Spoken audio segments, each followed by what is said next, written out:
V rámci Banskobystrického samosprávneho kraja zatiaľ fungujú 4 sociálne podniky a po roku činnosti už môžu čiastočne bilancovať.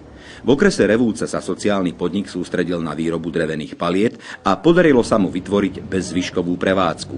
Od spracovania guľatiny až po drevnú štiepku všetko sa zužitkuje.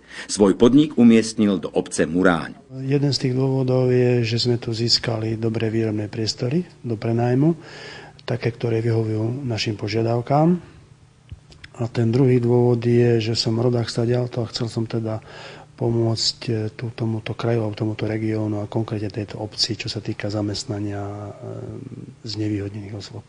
Výrobná linka na palety je v súčasnosti poloautomatizovaná. V budúcnosti chce však vedenie podniku dokúpiť komponenty, ktoré ju spravia takmer bezobslužnou. Tento krok, ktorý je z podnikateľského hľadiska pochopiteľný, môže byť však v rozpore s filozofiou zamestnanosti. Momentálne dokážeme robiť na jednu smenu cirka 1000 paliet. Pokiaľ by sa dokúpila technológia, teda že by tá linka bola kompletná, tak by to bolo až 2500 paliet na smenu. To znamená, že budeme vyrábať oveľa viac paliet, to znamená, že tí zamestnanci tu ostanú. Práve naopak ešte ich budeme prijímať, pretože budeme potrebovať zamestnancov na iné prípravné práce. Zaujímalo nás, koľkým ľuďom ponúkol sociálny podnik zamestnanie a aké sú perspektívy ďalšieho prijímania pracovných síl. Projekt nám stanovuje zamestnať 50 ľudí. To ešte nesplňame, máme zamestnaných 39, ale do budúcna to chceme aj prekročiť. Samozrejme záleží to od dopytu alebo od odbytu našich výrobkov, ale v týchto prevádzkach nie je problém zamestnania ani 100 ľudí. Boli ste predtým dlhodobo zamestnaní alebo nejako inak znevýhodnení?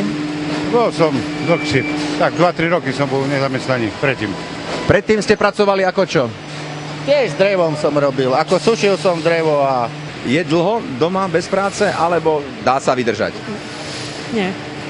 V práci je lepšie. Takže na sociálnych dávkach to nie je lepšie ako v zamestnaní? Nie. V žiadnom prípade nie. A preto je tu to lepšie. V spolupráci s obcami Revúckeho okresu sa sociálnemu podniku podarilo vytvoriť širokú sieť školiacich stredísk, pričom využívajú aj priestory v jednotlivých obciach. Napríklad sú to počítačové školenia, sú to školenia, čo sa týka vysokostížnych vozíkov, sú to školenia účtovníctvo, opatrovateľka, takže myslíme si, že tieto školenia budú mať do budúcna určitý význam a pomôžu tým ľuďom sa v budúcnosti nejako zamestnať. Prečo ste sa prihlásili práve na počítačový kurz? Kvôli tomu, lebo som nevedela s počítačom robiť. Potrebujete to k životu? No tak teda každý potrebuje k životu robiť s počítačom, lebo väčšinou sa všetko vytvára s počítačom. Do akej miery sa chcete vzdelať v počítačoch? Akú úroveň ešte chcete dosiahnuť? Tak aby som ovládal celý počítač. Internet a tak, služby. Po ukončení každého školenia dostane každý účastník certifikát. Máme kurz opatrovateľka, ktorý dostane v podstate úspešný účastník, ktorý ho ukončí medzinárodný preukaz. Vieme, že dneska to je lukratívne povolanie, hlavne stadiaľ to chodia opatrovať do Nemecka, do Rakúska. Čiže s týmto certifikátom určite úspejú, keď si budú zháňať takúto robotu. Podľa vyjadrení vedenia Revúckeho sociálneho podniku sa v budúcnosti chystajú rozšíriť výrobný program o výrobu zámkovej dlažby.